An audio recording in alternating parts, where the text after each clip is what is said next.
PowerPoint live, I think, or Hi everyone. Hi. Some hello. people saying hi. Hi. I'll kick off. Hi, everyone. My name's Neil Kemp. I am a trustee of the Hornby uh, Education Trust, and I uh, s- manage the Hornby Scholarships program on the behalf of my fellow trustees. I welcome you all. It's great that so many of you are showing such a positive interest in the scholarships and what they are about.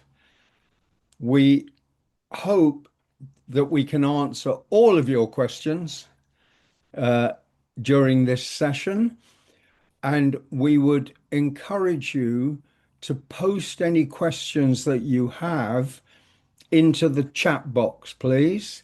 And we will all between us work together to sweep up, as it were, all the questions and hopefully leave nothing uh, to doubt or further queries.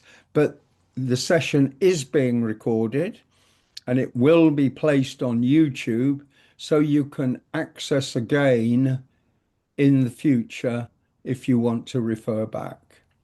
Okay, well, I'll start off and introduce the colleagues who we have here that you might see, or I hope you can see them all. We have Harry Kuchah. Harry is chair of the Hornby Trust, and he will be speaking in a short while. We have Nicky Bremner from the University of Exeter, who is runs the MEd TESOL program for the one that you're applying for. His colleague here is Will Pearson, who's waving at the time, and their other colleague who does all the detail of managing the scholarships is our friend Tara Jessop, and then we're backed up by we have two alumna from the Hornby scholarships program, so they'll be able to give you a little more detail on what it feels like to be a Hornby scholar. Although I should add that Harry was once a Hornby scholar, oh, centuries ago, I think. Yeah. And and then finally, last, oh, sorry, I should say Farida and Canan are the two alumna. And then, Uh, Farida is a current scholar. oh, sorry, yes, a current, of course, Farida is a current scholar. She can tell you about the experience. And then finally, last but not least, is my fellow trustee, Graham Hall, who was professor at Northumbria University in the northeast of the UK. Well, that's our team. I'm going to hand you straight over to Harry, but please, just to keep reminding you, please put your questions in the chat box. Okay, over to you, Harry. Great. Okay. Well, hello everyone. Thanks for coming to this webinar session, which is just going to clarify a couple of things about the scholarship you're applying to. I just wanted to start by talking about the Hornby Trust itself. The Hornby Educational Trust is a charity in the UK, and its main mission we have dedicated to teaching, to improving the quality of teaching and learning for all teachers, English language teaching and learning, of course. The trust has a really rich history. It was started in 1961 by A.S. Hornby, who wrote the Oxford Advanced Learners Dictionary. And he put the money he got from this dictionary aside to support English language teaching. So the trust exists out of the generosity of an English teacher from many years ago. And he also did a lot of work with the Oxford University Press, the ELT Journal, and BBC. And so we do benefit from the royalties that he gets from there, but also other investments that he made for the trust to raise the money that we use to run our programs. Our initiatives, a core initiative of the Hornby Trust is decentering ELT, looking at encouraging teachers from different parts of the world to be thought leaders and creators of ideas around best practice in ELT rather than relying continuously from ideas that are often developed in places that are remotely connected to where these teachers come from.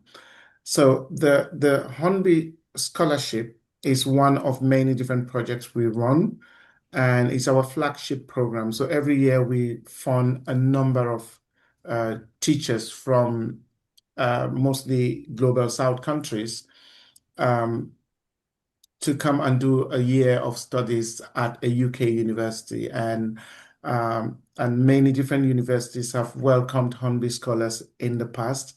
Our scholars now go to Exeter University. We do make sure that we are selecting a top UK university that has uh, the expertise that's relevant for helping teachers who come with a lot of experience to develop to the next step of their job, maybe as education leaders in their context. And so this time we are going with Exeter University. We've had a really good relationship with Exeter University, and our students, Hornby Scholars in the past, have benefited enormously from the expertise of colleagues in the university. So the Hornby Scholarship, I've talked about what it offers you. It does offer you an opportunity to come here, study for a year with other Hornby scholars from different parts of the world, and we always hope that you would create a community with fellow scholars so that when you go back to your countries, that community continues to thrive and you can share best practice across contexts. And to support that, when you leave when you come to the university and you leave, we accompany you through your academic career. So we welcome you into the Hornby alumni family, which is a really massive family now with nearly 600 alumni from the past and about 150 who are very active. And we support you in terms of the projects that you go back to your country to develop. We offer funding to our alumni to run projects in their countries, and then we select the best projects and we invite them to come and share those at an IATFL conference. So every year we have two alumni who've run projects supported by the Trust presenting at the IATFL conference. But we also do know that you come from teaching communities and teacher associations. So we also do fund Hornby. The Hornby Trust also funds teacher association projects, and we found that over the years, many of these projects are supported enormously in full or in part by our alumni. So that's just briefly what I want to say at the moment. I would hand over to Dr. Nicholas Bremner to talk about the program itself, and then we would come back to talk about other things that might arise. Nick. Thank you, Harry. Much appreciated. I'm going to share my screen now. I need to send a request. So I've just sent a request to the owner, and now it says multiple presenters can share. So I'll press share again, and yeah, we're good. Okay. Now, if I, sorry, put this to the top. Can you now see my full screen, or do you? Yes, we can see your screen. Yeah, full screen. Yeah, perfect. Okay. So, my name is Nicholas Bremner, or Nicky. I'm the program director for the MEd TESOL, and you can contact me by n.bremner@exeter.ac.uk. So, a little bit about the program that you would be studying if you are successful on the Hornby Scholarship award. First of all, just briefly, this is where Exeter is. You'll see that it's in the southwest of England, in a very nice area of the world, I have to say. Very green, beautiful area. It's about 2 to 3 hours from London. It's slightly warmer than average, I would say, for the UK, given that it's in the south. Here's a picture of Exeter. It's quite a small town or city. It's got everything you need in a city, but it's not too big that it's got pollution or and very low crime rates, things like that. Here are some places that I particularly like. These are the beaches that are nearby. This is the North Devon coast, and Dartmoor, which is a national park close to Exeter. But anyway, I'm sure you would explore these if you were successful. But you're interested in the university. So it's based at the School of Education at a very old campus called St. Luke's campus. We're a internationally quite highly ranked university with a lot of history in education. Now, how does the TESOL program work? So in term one, the Hornby Scholars would take 2 modules. So you take Principles of Language Learning for TESOL, and you take Analysing and Teaching Language Systems and Skills. I won't go through all of the details of those, but they're fundamental modules that all Hornby Scholars would take. And in the second term, you have much more of an option, so you can choose between 4 of these optional modules. Now, these might change slightly because sometimes we remove or add new modules, but you can see there's quite a large buffet of interesting modules. Now, I've highlighted the Developing Language Teachers module because that is the module that we expect all Hornby Scholars to take. And that's because Hornby Scholars are expected to make an impact back home after completion of their MEd TESOL, to work with teachers in various projects and teacher development initiatives. So this is a really key module and a really interesting one, and one which we expect you to take. In term 3, you'll be doing either a dissertation, so like a research dissertation, or a portfolio, which is a bit more practice-based, but we can talk to you more about that, later, or when you would start the course. But this just gives you an overview of the 3 terms of the course. Now, how do you apply for the scholarship? Now, in the past, some of you may have applied for the scholarship before. Now, what we had done last year and the year before was that you needed to apply for the MEd TESOL at the university first. Now, this is not the case anymore. We do not require you to apply to the university first. What you need to do is go on the website, which is at the bottom, the link at the bottom there, and really read the guidance carefully. And then you can apply directly for the Hornby Scholarship. And we will go through a shortlisting process. And if you are shortlisted to interview, at that stage, we would invite you to apply to the university. So hopefully that's good news for you, that you don't need to go through the time and the potentially effort to acquire documents and things before you apply for the scholarship. You will eventually need to have the requirements, obviously, of the university by the time if you are selected, but we don't require it at the start. So really go onto that link and really read the guidance carefully. I can't stress that enough. A lot of applications that we get, just have not really followed the instructions or have not complied with the guidance, and they are not successful. Now at Exeter, we have quite a flexible program requirements, but we will need an undergraduate degree with an equivalent of 53%. Now this is quite difficult to compare over different countries, because a 53% in one country might be different to a 53% in another country. But we at the university have a big database and a table of equivalencies.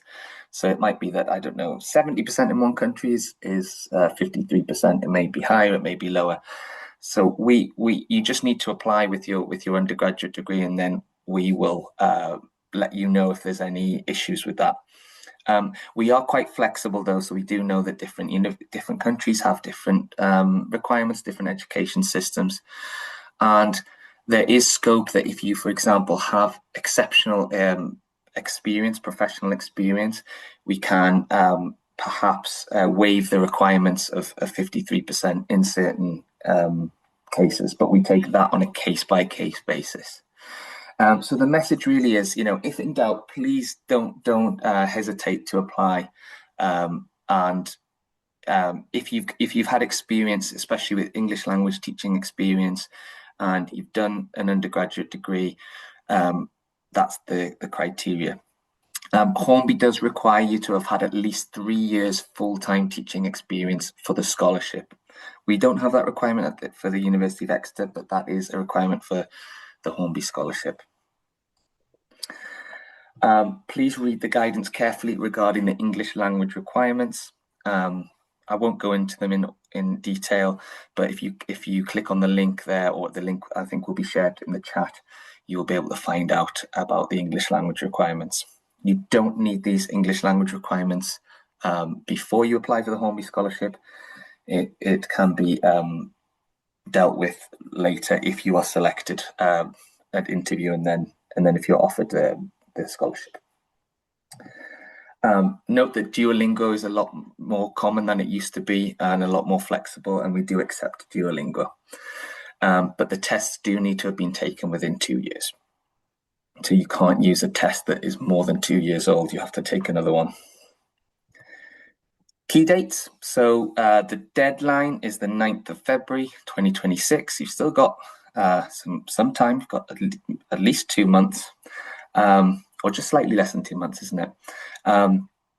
We would let you know by the 6th of March, 2026, if you've been shortlisted for interview. And at that stage, those who are shortlisted would be invited to apply for the MTESOL. The interviewing would be between 16th of March and 25th of March, so you'd need to be available in those times. And we will let everyone know by the 2nd of April. I won't go through this in the spirit of keeping to time, but what I will say is just it's a very supportive and nurturing environment, or we try to make it as nurturing as possible and support you as best we can. So, the scholarship winners are really talented students, but we support them as we do all our MTESOL students. And there's a lot going on at the university, but I won't use the time. I'll use the time for the question and answer. But just to finish, this was the first cohort we had. This was 2 years ago or 3 years ago. Great set, as you can see, a really diverse cohort from many different countries. And this was the last cohort from last year. We have now a new set of Hornby Scholars this year who are just starting, and Farida is one of them. So I'll pass back to Harry or Neil to continue with the... Yeah, thank you, Nicky. That was all very useful, and I see there's many questions coming in through the chat box, which we will get round to answer in just a minute, picking up some as we go, as you might have seen already. Now, let's have the first-hand experience of the most recent Hornby Scholar amongst us. So I'll turn to Farida to hear what she thinks of what her experience was with going through the application process, because it is a little daunting. We don't deny that, but Farida got through it very well, and she can tell you her experience. And maybe also, Farida, just your short reflections on your first 10 weeks, 11 weeks of the program since you started in mid-September. Is that okay? Yeah, that's fine. Can you hear me? I can. I assume the others can. Okay, hi everyone. It's good to be here. So I'm just going to share my experience. I've been here since September, so it's almost 3 months thereabouts. And so I'll talk about being in the University of Exeter, being a Hornby Scholar and Exeter as a whole. And then I will just talk about a few tips. I've seen some questions, just a few tips that I thought would have helped me if there's time. So my personal experience with University of Exeter has been an amazing community. First of all, our TESOL class is very diverse. So you get to hear and share experiences with people from, I'm sure we have nothing less than 10 nationalities in our class. So it's very, very rich. And it's the lecturers are also very supportive. And the classes are so interesting because they get everybody to participate. And it's really been very enriching for me with experiences that I can take to my country as well. And also University of Exeter is also, as a whole, very supportive. So there's well-being support in terms of well-being, in terms of academic writing. This is something I had never really done in my country, and that's available in University of Exeter. If you're new to academic writing, there's a team that will support you, team for support you with library skills, study skills, and then the Hornby community also. I think is such a great opportunity to be in the Hornby community. So we are the third cohort, and the community as a whole, so the first cohort, second cohort, and the current cohort is like one big, very supportive community. And I think if you get to be part of it, it will really be a good experience for you professionally and personally as well. In terms of Exeter as a whole, I think I love the vibe of Exeter as a city. Nicky showed some pictures. So nature, it's green, it's so refreshing to study here, in a quiet environment, very, very, very enriching for me as someone who loves to study in the quiet, and meet with other people. So it's really been a good experience for me. And then in terms of some application tips that I think would have really helped me, I just want to say, first of all, I think you should really read the application requirements carefully and watch the videos. On the Hornby website, there are videos. I think Will recorded some videos, and I think it would really be helpful, because if I had that in my time, would have answered a lot of questions I had when I was applying. So please take advantage of that opportunity and watch the videos. And also, I think you should be very clear about your motivation when you're applying. You have a reason why you want to apply. Make that show in your application, because it shows how authentic you are and the reason why you're applying for the scholarship. And I think when you show your motivation, your application is strong, and let your experience shine. In my own case, I studied engineering. I didn't study TESOL. So apart from the fact that this was going to be a good experience for me in terms of my work with teaching English, it was also an experience for me to meet with other people in this community as well, learn from them. So let those experiences shine. What impact have you created in your community, in your context? Show it, your teaching experience, your research experience, your educational impact, the impact you have created. Let it show. Who have you mentored? Who have you, worked with? What projects have you supported? Let that show. I think it will really be helpful in your application. And then reflect on what you're going to do when you go back. Because if you show that in your application, when you sit down and reflect on what you're going to do with the experience, it will make your application really strong. I had to sit down and think about what I was going to do with this opportunity when I go back to my country, and put that in my application for it to show. So you have to sit down and think about that as well. And I also have to say, be authentic. Let your genuine self come out in your application. I think that's really helpful. This scholarship is really competitive. You want to stand out. So be authentic, show yourself, so show what you can do, show what you aim to do. It will be helpful in your application. And then I think my final tip I want to share is write, review, and then come back again and refine it. This is not an application that you do in 2 days or 3 days or in a week. It's something that you have to write, come back to it, get inspiration from different places, and then come back to it. It will make your application really strong. Thank you. I think that's all I wanted to say. Thank you. Thank you very much, Farida. We're getting so many questions in now. I wonder if we shouldn't just take a break from our presentations and just try to sweep up some of the questions already before we call on our other colleagues to comment. Just to ask Will or Nicky around there's a number of questions around the English language requirements and around TOEFL IELTS, Duolingo, is GCSE acceptable, etc. This is an Exeter requirement for admission to their master's course.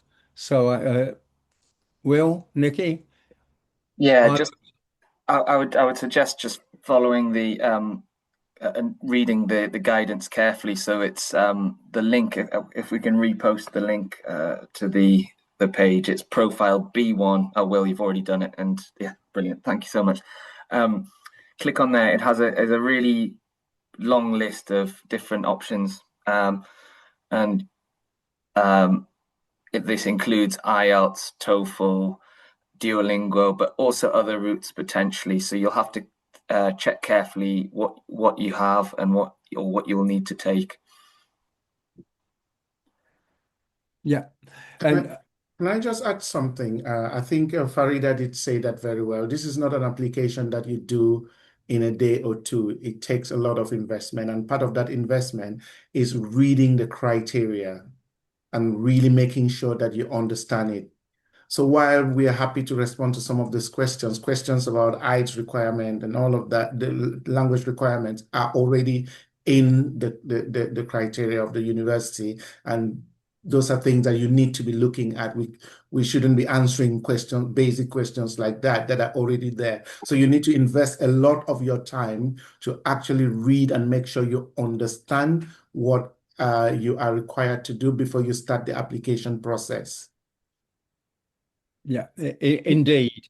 Just to quickly say something on, we have a number of countries for IELTS.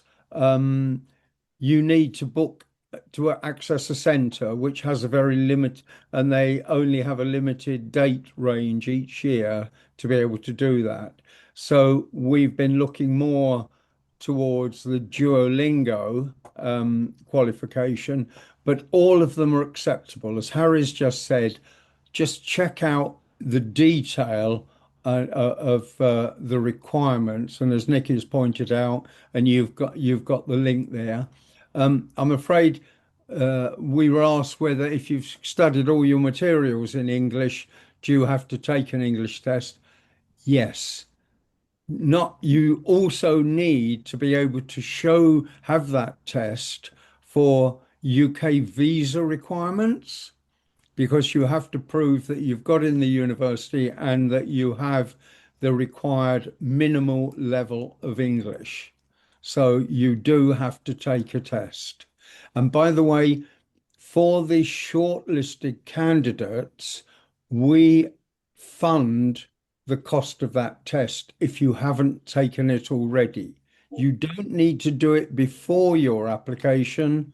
If you have done it, great. But if you haven't done it, you can organize it. If you're on the short list, we will notify you, and then you can do it yourself.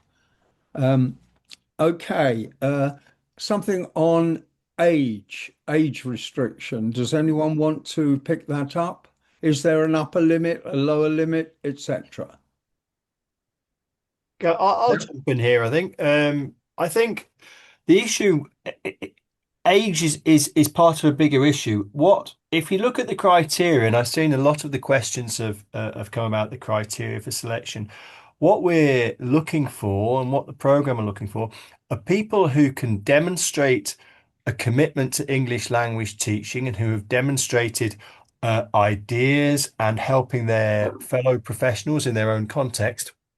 But crucial, and Nicky mentioned this in his review of the program, we're looking for people who, when they finish the program, will go on to contribute and support English language teaching and English language teaching professionals in their own context. Now, that in and of itself isn't related to age.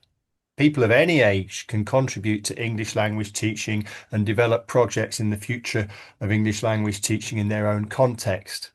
So age in and of itself isn't a criteria at all. We're looking for people who are committed to English language teaching, can demonstrate their record of commitment to English language teaching, and have ideas for developing English language teaching in the future in their context. So really, age isn't part of that, although clearly experience is. It's part. So that's the fine balance. Experience is a more appropriate and important word to us than age. Age isn't an issue. Okay, now another question. There's been something around the master's degrees. If I've got one already, does it prohibit me from applying? Which masters are acceptable and which aren't? Then another question about why is the UK master's degree only 1 year? Is it really a master's, etc.? Would you like anyone on either side of Hornby or of Exeter want to say anything about the type of master? If you already got a postgraduate qualification, will that count for or against you? Who would like to take that up? I think this relates a little bit to what Harry was saying though about the criteria. Yeah. And Yeah. what I'd like to emphasize is this is a very competitive scholarship. We have 10 places for candidates from, gosh, I can't remember how many countries there are across the world, but very many. 230. Yeah. Is it? What, really? Well, but what I want to say is it's incumbent upon applicants to carefully read the criteria, and we are very clear in the criteria in what we're stating in terms of what is eligible. And if something is not stated, then I think you also, as a candidate, need to assume that that is also the case. So questions in terms of, oh, would my master's degree from a non-UK institution, would that count? Well, that's not specified amongst our criteria. All we specify is that if you have a master's degree in an English language, linguistics, or TESOL or related subject from a UK university, that would make you ineligible. But if you have a similar degree from a different non-UK country, then you can assume that you would be eligible. Yeah. But please, to anyone who's thinking of applying, go through the criteria in detail. There's guidance in the forms of videos that Farida's mentioned. We've also got written guidance in a PDF document attached to the application form. Please read that carefully. And if after all of that, there's still some uncertainty, then by all means, you can ask this question now, or you can email the admissions team at the university, and we'll address the question. Yeah. Harry, did you want to come in there? No, that's okay. Is that okay? Can I add something? There's the criteria which are the sort of concrete details for you to read and judge on. But maybe beyond the criteria, think of it in this way.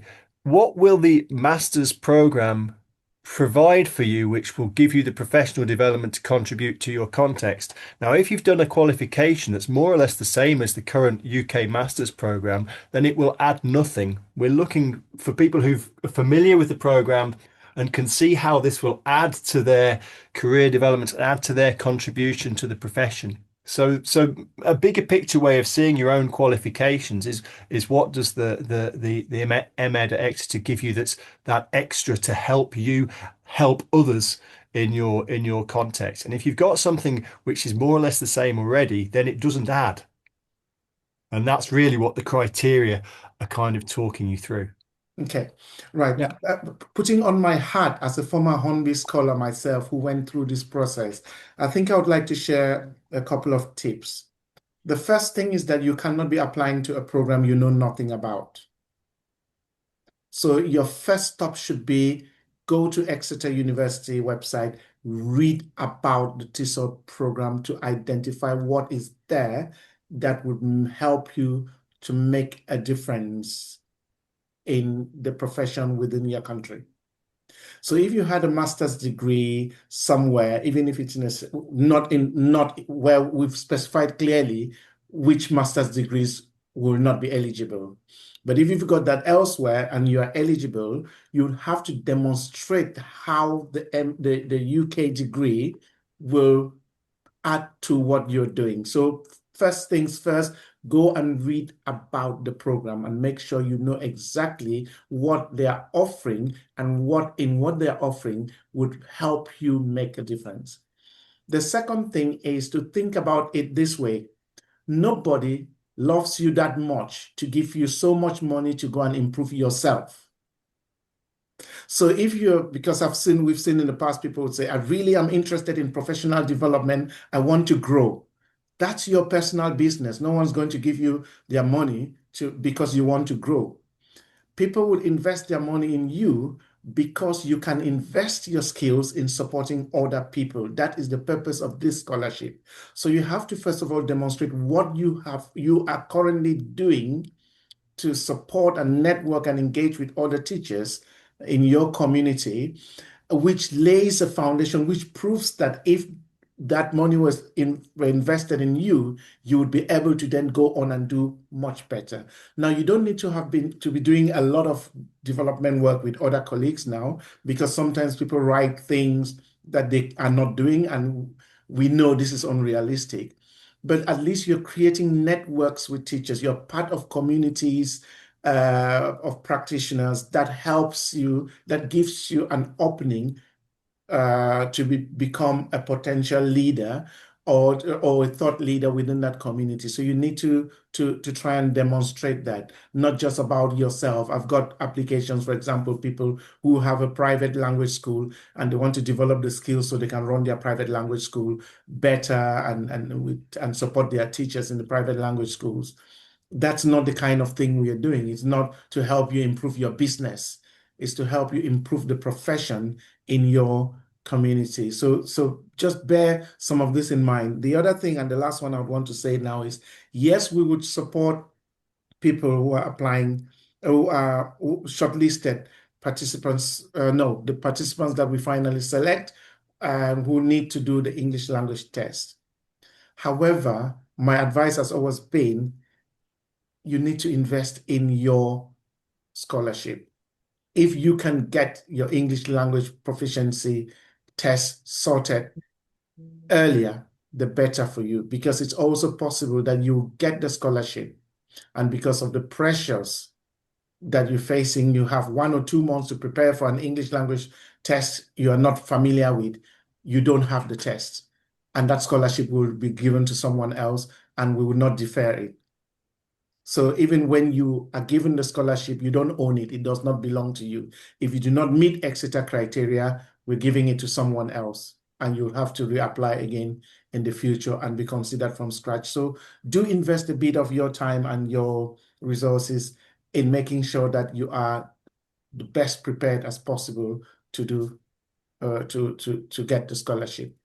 Okay, that's it, Ian. Okay, that's very good, Harry, and thanks for both of you on that. Just to quickly pick up on a couple of points, UK master's degrees are 1 year. That means 12 months full on, not 3 terms, 2 semesters with big holiday breaks between.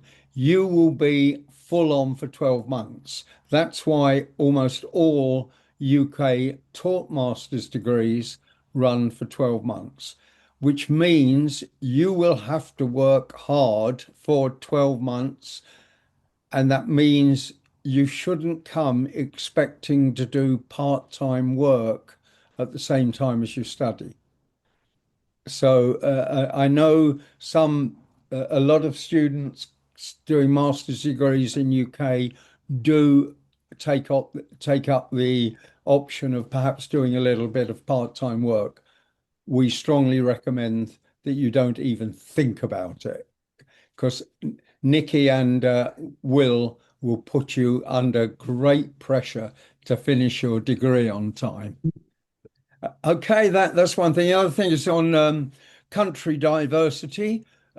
As we've shown in the criteria, you've got to be a resident and working in a national and domiciled and working in a low or middle income country as defined on the OECD criteria. And that's all linked on the website in great detail. So you must be from one of those countries. And secondly, no, we don't necessarily look to take one person from each country. By chance, it has comes up most years that you get an incredibly good geographical and normally a good sort of 50-50 gender mix. So we do not discriminate. I mean, whether if we got all 10 of the top applicants were from the same country, we might have a bit of a problem on thinking that through, but that has nowhere near occurred. We've often had two people from the same country, but it rarely comes out at more than that. So rest assured. But look, let's go over now and hear a bit more of the detail of the experience from Canan, our Yeah. recent alumna. And Yes. would you like to tell us about your experience and what you've been doing since and where you're going? Yeah, of course. First of all, I can give you a small tip about how to apply because they should focus on how they are going to make a contribution when they come back to their countries and how they will make an impact. I think that was the thing that made me maybe difference from the rest of the applicants. And I knew what I was looking for before I had applied. And I had been dealing with some specific issues, so I was trying to solve them.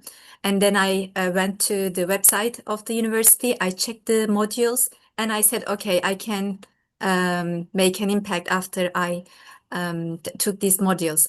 And when it comes to the program, it is a very rigorous program. So it is academically demanding. And of course, there will be, I think, no time left for part-time job. They shouldn't even think about this. And it is also intellectually very demanding. And the program has very high standards. So they expect you to read before attending the lessons. And personally, I really like reading, and I think I can read very fast. So most of the time, I read the articles or the book chapters before I attended the lessons. So I think that's why I became successful, and it also influenced my whole experience in the program. And I can also say that the teachers at the university are very helpful and supportive, and also the university is the same. I even got coding lessons by attending extracurricular activities. So it will be very useful for everyone, and they will find more than they expect in this program. So I think they should really think what they can do for their context. They should be aware of you should be aware of your contextual problems, and then you should contribute yourself, not only for yourself, but also for your community. And even before I graduated, I got some offers from my previous institution about how to develop curriculum. So that was also my focus. And also now I'm back to my country in Turkey. I'm from Turkey, by the way, and I've been teaching I've been teaching English at a state university for more than 15 years. And now in a very short time, we will start teaching how to make exploratory action research to other teachers at state universities.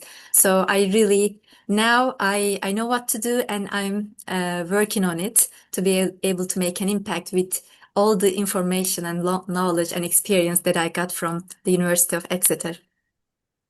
Yeah, thank you for everything. It was a wonderful experience, and I think it was much more than I expected.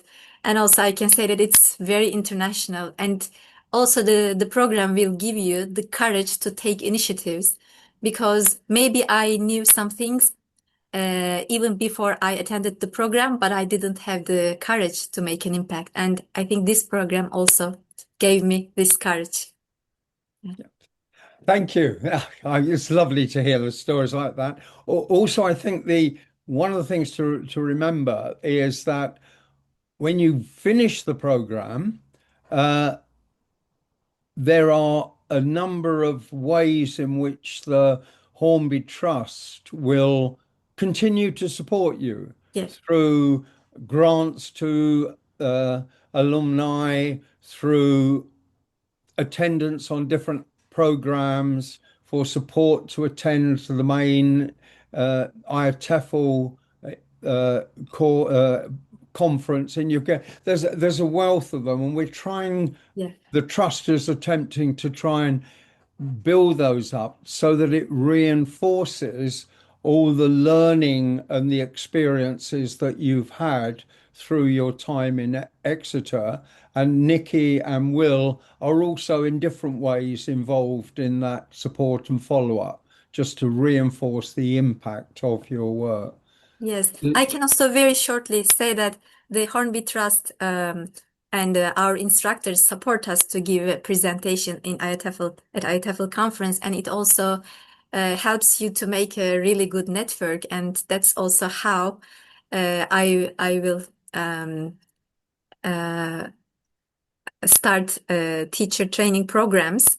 I will use the network that I managed to have from the IATEFL conference. Yeah.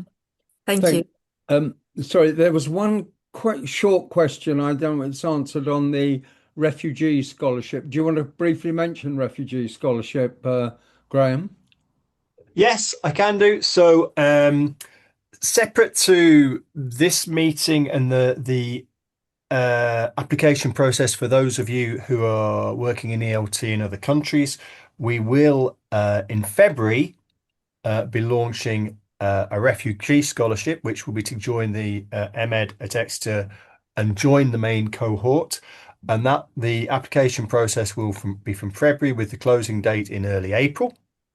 The scholarship is open to people who are or who have had refugee status in the UK and are currently teaching English in the UK, in effect, to ESOL or refugee and asylum seekers. So the process, it will be a single scholar who will join the main cohort and be part of the main cohort, but will just have joined it from a different route.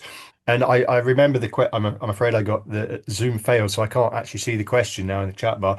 But the question was whether one could apply for that scholarship having not had refugee status. And our criteria are quite clear that no, it has to be somebody who's come through refugee status and maybe no longer has refugee status, has citizenship, but and still teaches ESOL in the UK. But that process will be running from February through to April, and then the successful scholar will join the main cohort there. Well, there'll be more details on the Hornby website very shortly. Yeah. Okay. Sorry, another quick question, which I think I can do on the someone had done an advanced diploma in at TAFE in Australia. I'm not sure. I don't know if that is. You need to look up. Is that an international level 3, 4, or 5 qualification? Because you will need to have something that is equivalent, as Nicky said at the very beginning, to a UK honours degree with a minimum what we would grading of what we would see 2-2 or its equivalent. But you can check up on that on there's many tables that give equivalents. Do a quick AI search if you want. I'm sure you'll get something on that rather than ask the university if it's not listed there. Can I ask colleagues, Tara, is there anything you would like to pick up on? Any questions or anything, any comments you would like to make? Not particularly. I was just looking, there was a question there around additional funding for living costs, research and travel. So I was just going to respond to that and say that yes, so that the scholarship obviously covers the full university tuition fees, but you do also get your travel from your place of residence in your home country to the university. You get an arrival allowance, a warm clothing allowance.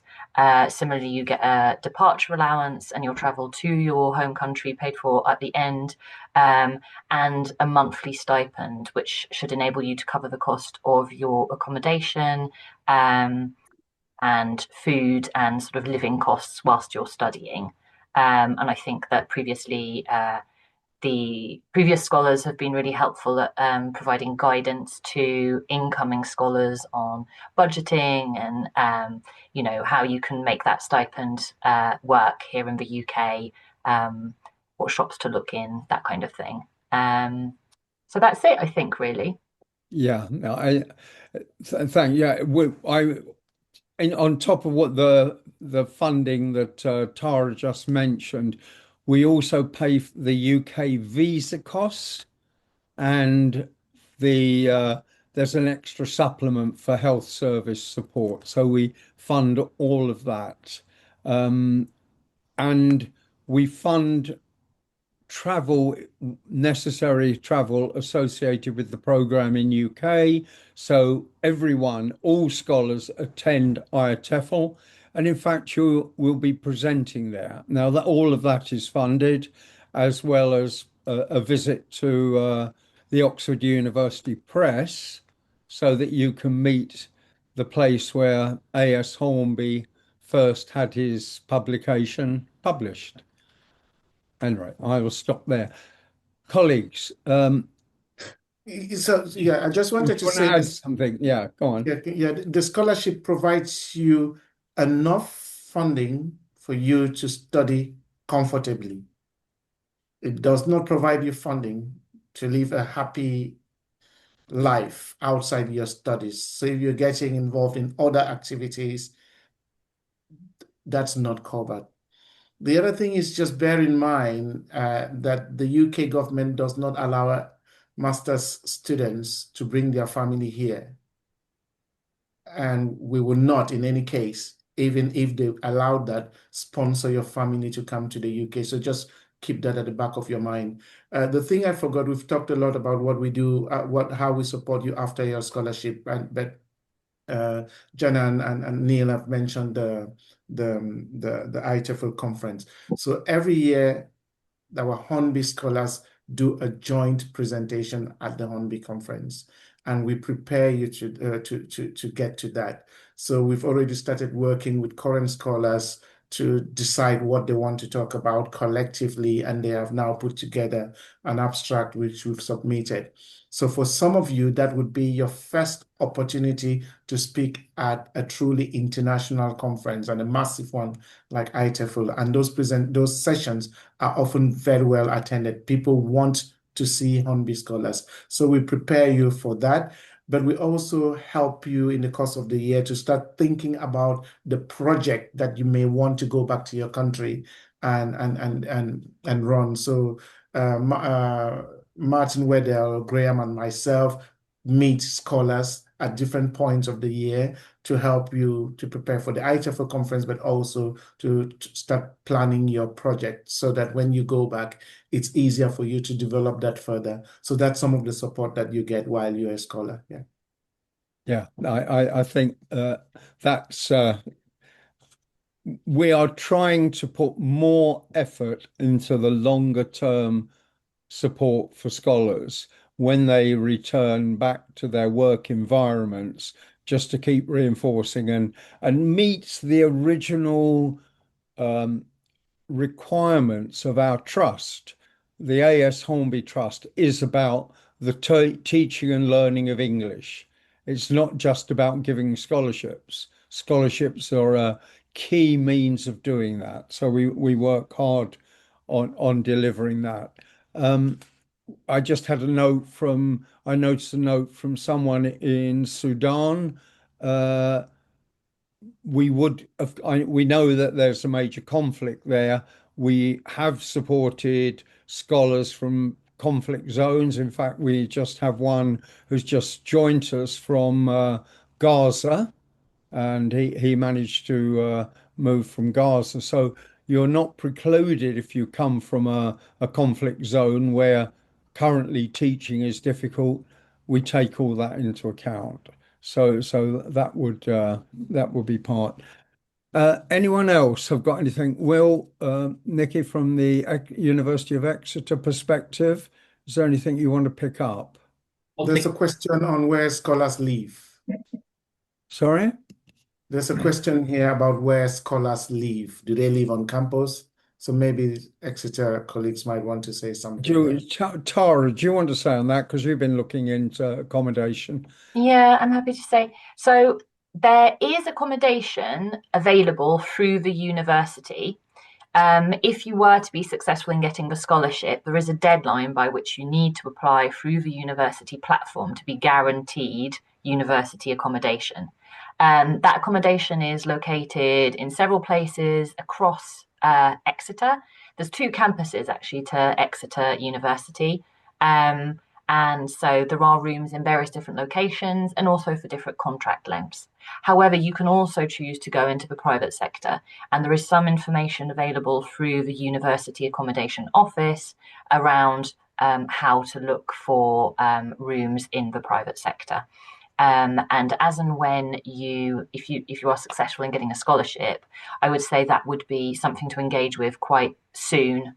And to be proactive in finding somewhere to live with lots of support available through the university. So you can always, email me and say, I don't know what to do, and I can signpost you to where you can get the best advice. Thanks, Tara. Would you want to add anything, Canan or Farida? You're the ones that gone through the experience. Yeah, I think they should do their best to be able to make a good application. And as Farida said, they should read over and over again if it is really a satisfying answers, the answers are satisfying or not, because it will really definitely worth going to University of Exeter, and they will feel the privilege of being a student of a Russell Group University. So I don't know if you have anything else. How did you find the accommodation, Farida? Yes, I was just going to mention that. So I'm in a university accommodation. I applied and I was given a university accommodation. So accommodation is covered by this, the scholarship. So don't worry about where you live. That's also covered. And I think someone mentioned something about the money being enough. It's you can live a decent life with the stipends you get from the scholarship. So don't worry about that part. Just put in a good application and be selected. Yeah, that's right. It won't cover the cost of a Ferrari, but you can. The bus service is very, very good in Exeter to get around. So, I was just trying to check. Are there any other queries that anyone has spotted we've got to pick up? There was just one. Will wanted to mention something. Yeah, I was going to pass over to you, Will. Oh, okay, maybe it's not the one that you had in mind, but Tara did put this in the chat, but you can't, as an applicant, once you've submitted your application, you can't then go in and edit your application. So if there was a notable reason, an important reason why you wanted to change something about your application, you would essentially need to do another application, to put in another application. Now, if you do that, we will not look at both applications. So the panel who are rating your applications will look at the most recently submitted application. Yeah, and also on the question of feedback, when you've gone through the selection process, if you haven't been successful, we can't feedback. There are normally up to 700 applications, and we just do not have the time or the capacity or the time to feed back to that number of people. But when we get down to the short list, which is typically about 20 after filtering, then it'll become more obvious because you'll be interviewed face to face by as we said at the very beginning, by a small interview panel. Colleagues, anything more to add? I'm happy to add something. So, Yeah, please, Nicky. yeah, I mean, and it's related really to these kind of common issues that we experience, or what do applicants typically overlook. So the vast majority of applications that we don't shortlist have not read the questions properly. Yeah. So they may not meet the criteria, or they may not answer the question. So the question is asking you for a very specific answer on something, and the applicants don't do that.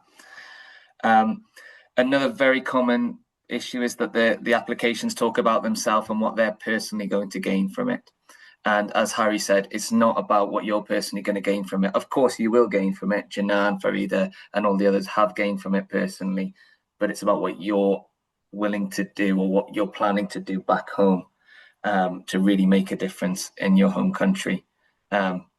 So don't think of it as a kind of a way of getting another qualification. It's not like that, and it's not necessarily for the most academically strong applicants. That's not necessarily the criteria.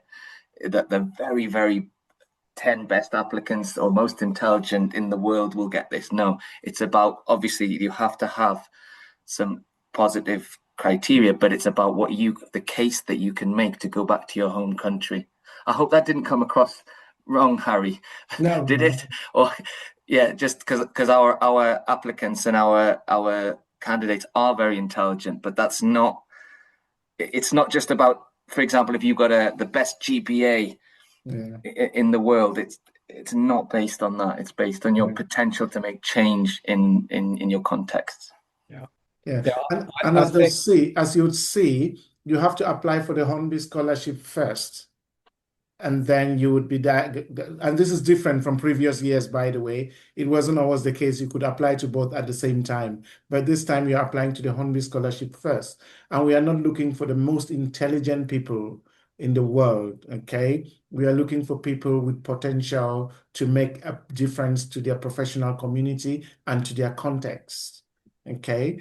You will tell if you're shortlisted and then you go on to apply to Exeter, you can then tell Exeter University what your GPA and all of that is. So you're an absolute star because Exeter has a minimum score that you need to have to be eligible to become a student there. So for the Hornby, for the scholarship first, tell us what you've been doing with your community. And this time, please read the guidance. We've not had this in the past. Our colleagues at Exeter, Will and Nicky, have put together really solid guidance for the application process. And that's just at the top of the application document itself. So read that. And because that's the biggest problem, people really don't invest in reading about the scholarship they're applying for. You just hear there's a scholarship, I want to apply, and you send an application, and it just knocks you out very easily, no matter how great you are. So please invest in reading those, especially the guidance for application, because it gives you exactly what you might be thinking of. But position yourself as part of a community if you can, please. Yeah, I was going to say, I thought that her statement about on the application about making the case of what you're going to do afterwards, what your big plans are. We want to see you've got vision and that you know where you're going. Just a couple of things. Someone asked whether the fact that they're resident in one country and teaching online into another country. Just to say, we have had cases like this in the past. For example, we had a scholar from Afghanistan who was resident in India and teaching online programs into different groups in Afghanistan. So we have experience of that. We'd have to look at the individual case on a case-by-case basis. Nicky's already said about the interview. If there's no British embassy, it is a bit more. It's the interview for the Hornby Scholarship is straightforward. It's always online. So that is straightforward. The issue is around UK visas and how you can access UK visas from particular countries. Now, we have been able, well, it's not up to us, it's up to the UK visa system on how they provide visa access in that country. And we can't prejudge that at the moment. You will know, look at what the UK Visa's website is telling you about how to apply for a student visa, postgraduate student visa from your country. You'll have to look on your individual country website from the UK visas, the UK Foreign Office. Anything else? Anything we haven't covered? One thing I just wanted to mention, going back to what Nicky was saying, I did put this in the chat, but I can see the chat is going quite quickly, is the use of generative AI tools in the application, particularly in the cover letter. We don't say that you can or you can't. We're not going to prescribe that, but what I would say is that we're asking you to write about your own situation in your own context. And my own feeling of generative AI tools in generally, not just within the context of the scholarship, is that they tend to come across as quite generic in the material they generate. And there's a risk that overuse of these tools will drown out your own specific voice. So my own personal advice would be to exercise caution, so that your own personality and what you're doing and what you want to do comes through in your cover letter. I don't know if my colleagues would have anything to add to that. I completely agree with that, and it may be that there's very small linguistic inaccuracies in your cover letter, but I prefer that than having something that you're not sure who has produced it. Was it a computer or an AI, or was it a human being? We're really interested in finding out about you. So I think it's a bit risky to use AI personally. As I say, we don't have an official position on it, whether you can or can't use it, but I wouldn't recommend, personally. I mean, my personal opinion is I wouldn't use it. Could I just add one more thing? It's a distinct possibility that if you formulate much of your application through AI and it's somewhat generic or comes from other sources, when it comes to the interview and we ask you to talk about specifics, if you were selected, there's going to be a problem there, because the application form wouldn't align. And so it really, as Nicky and Will say, the application has to be you, because it's you we're interested in. It's you, if you're selected for interview, that will talk about your own experiences and what you want to contribute to the profession. Okay, a few quick questions that have just popped up now, but Yeah, I'll say one quick thing. One thing that we've all, Nicky, Will, and Graham have talked about, I'll try and put it very bluntly. We are very good at picking up what's been written by generative AI, so we will know if it's just generative AI. We will know that it's not you. So that's very easy to spot. So please do write. And Nicky made a really good point. We are not going to be looking at your grammar and all of that. We want you to convey a message. We know that people come from different parts of the world with different levels of proficiency, but we don't want to throw away excellent teachers and people who can go back and really make a good difference just because they missed the right form of a verb in a sentence. We don't look at that. We look at your overall message. So please be genuine. Some quick questions. Do internships count as work experience?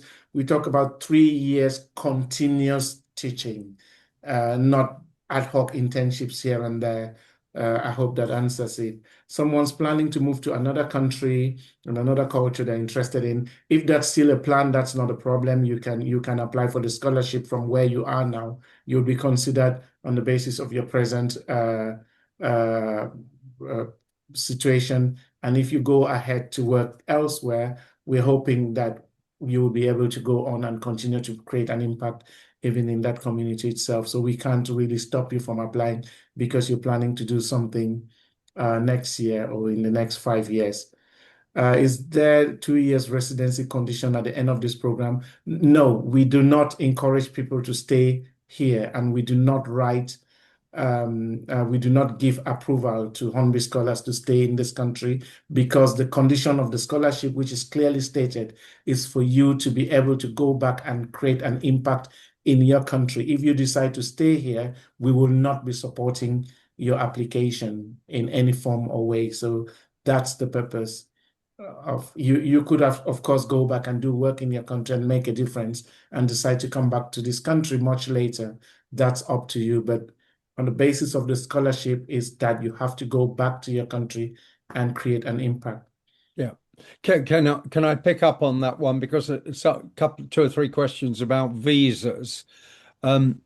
What you require to apply for a UK visa is a confirmation letter from the university of your offer of a place. And in this case, it's the scholarship as well that goes with that offer. So you require that. The UK visas will also require you to show that you have sufficient funds to cover the cost of your stay, which of course you will have, because you'll have the scholarship to confirm it. And then thirdly, they want to be assured that you aren't planning to stay on in the UK at the end of it, which, as Harry has just mentioned, is one of the key criteria of the scholarships, is that you're going to go back home and work on the systems for systematic improvement in the countries where you're coming from. So you have all the 3 major criteria. Whether ultimately you're given the visa or not is up to the UK visa officer in your country or whoever. And they can be a bit strange at times, I will admit that. But in the main, everyone that we have ever put up does get a visa to come here. And we've had from a whole range of countries where there might be conflicts and concerns. So we feel that's a positive statement to make about a visa. We can't guarantee it, but it's worked because of who we are between us, between Exeter and Hornby, and we're seen as responsible. Okay. Yeah. Okay. Is there anything more do you want to add? Well, just to say good luck to all applicants. We would look forward to reading your very interesting and applications. And please, if you have other questions about the program, you can write to the University of Exeter. Yeah. And yes, indeed. Anything to add from our colleagues, from our alumna or our scholar? Good luck to every applicant. Good luck. Good luck, and hope to see you Yeah, when you come. see you. Yeah. Okay. Fine, everyone. Great. Can I just say thank you for so many of you showing such a strong interest and staying with this. We wish we had many, many more scholarships to offer, but even the AS Hornby Trust has very limited funds, and we try to do what we can. Okay. Thanks everyone. Thank you. All the best. All the Okay. best, Bye. everyone. Bye. And all Bye said. bye. Bye-bye. Thank you. Bye-bye.